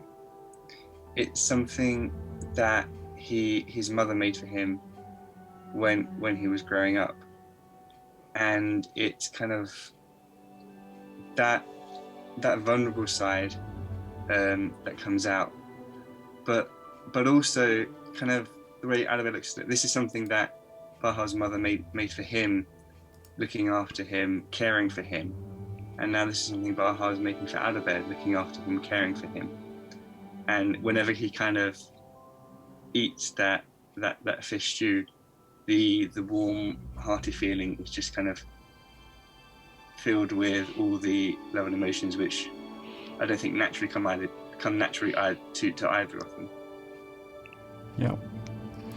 Sorry, I was also looking at chat. Mads, what is Alithia's favourite flower discovered in Trillin? In Trillin, favourite how? Favourite as in like beautiful, or favourite as in like that's pretty cool? It's up to you how you answer. Okay, so favourite as in that's pretty cool is the corpse flower. Yeah. Because cool. they're huge and bulbous, and they look like this alien thing, and it smells like a dead body, and that could have like a lot of uses potentially. And then favorite as in most beautiful. You know what? You sent me a long list of all the flora and fauna, and I cannot for the life of me remember all of like the all of the The flowers highlights there. are jasmine, phalaenopsis, and etlingera, which is like a very complicated multi-petaled flower. What, etlingera? I don't know how to pronounce it exactly, but yeah. But it doesn't matter. You're the druid. You Okay. can play it however you like. I can play however I want. I Believe actually you. thought there would be hibiscus there. Oh Whether yeah, or not hibiscus, Ellie is yeah. a druid, of course. We're not saying either way. Yeah, we're not saying. I could be anything. I'm the fighter of the group, yeah? You just like plants. Yeah. Yeah. All right, hibiscus. Yeah. Yes, good choice. Hibiscus, Yeah. yeah. Because you can make a lovely tea from it, You can. and it's beautiful. All right. Final question for Harathia. For Mr. Roberts. Does Harathia like any other animals apart from direwolves? I don't know. He quite likes eating fish. All right. And final question of the evening for Mr. Harris. How important is good wine to Zamar? Very important. Wine is not. See, it has a different. Zamar drinks wine for a different reason than say Adalbert. Adalbert likes to have good wine because he, and I'm speaking on behalf of that. This is just what his opinion of Adalbert is that he believes that Adalbert drinks wine because he believes that he deserves good wine, right? Whereas Zamar drinks red wine to relax, and if you don't get good red wine and you're thinking, oh my god, this is vinegary or it's too sweet or anything like that, that takes you out of the moment.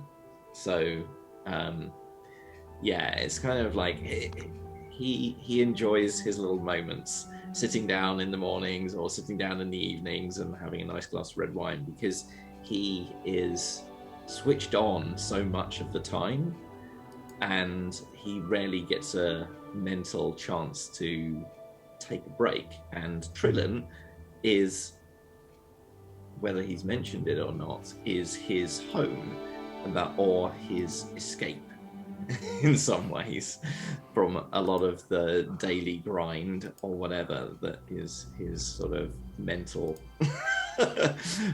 capacity. So that's what wine is to Zamar. It's like an escape.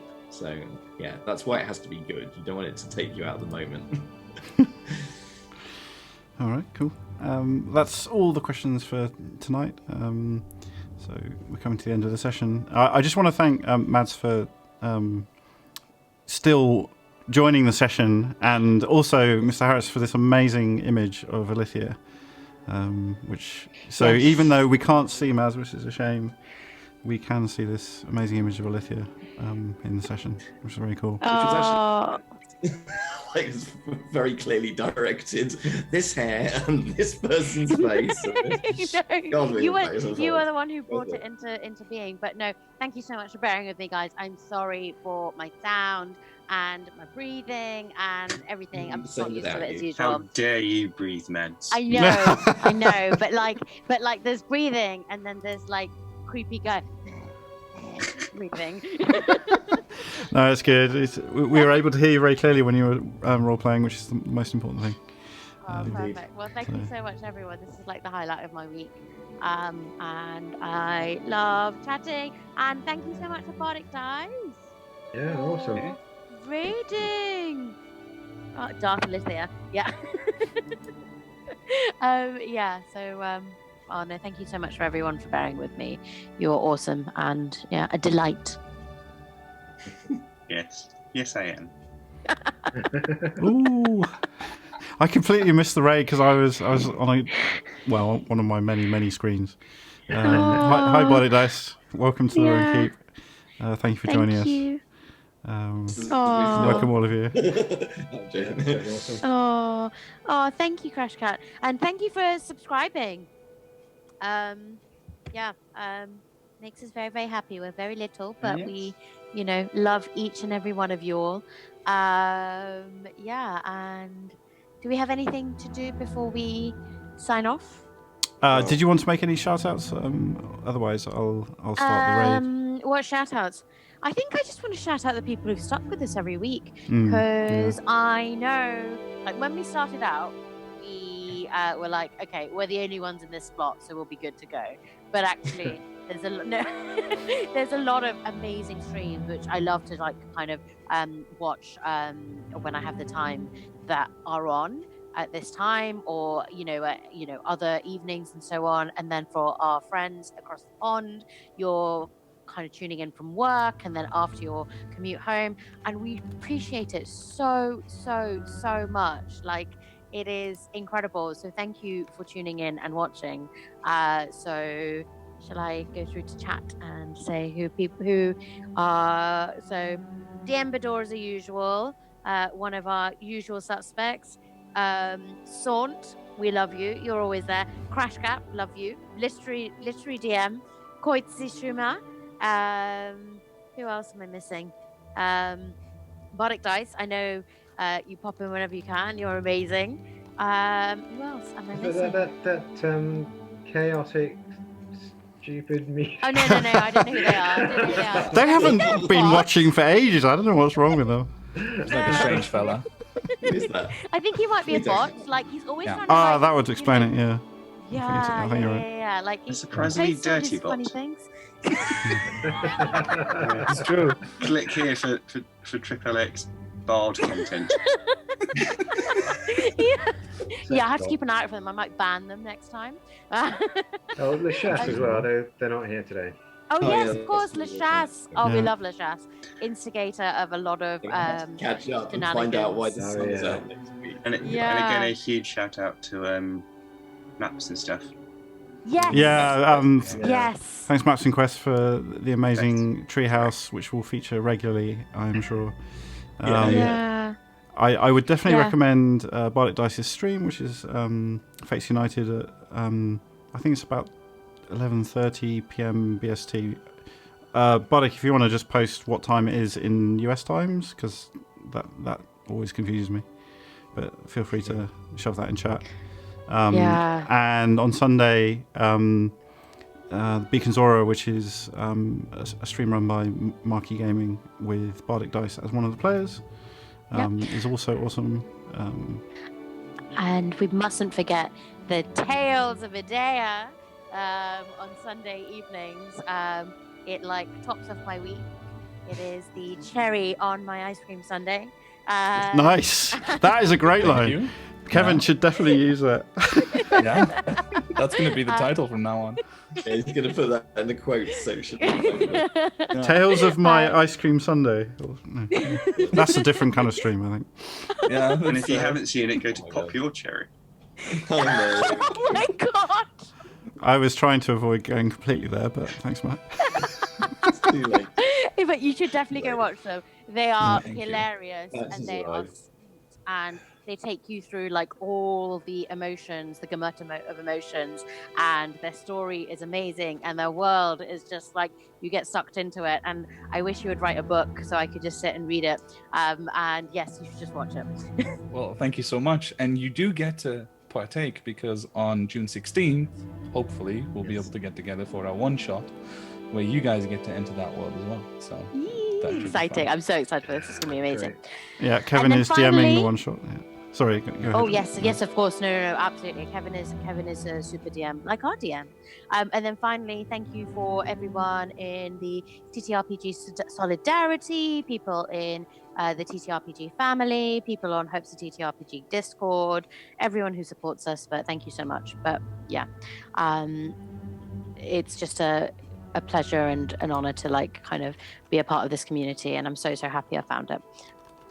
All right, we will be raiding Check These out. So if you fancy some more great D&D, then please do stick around and check them out. I don't know if it's a coincidence that works as a tagline, but so thanks again once more for joining us, and we'll be on the same time next week for more Bye-bye. Ruin Keep. Bye. Take care of each Bye. other and Ta-ta. yourself. Bye.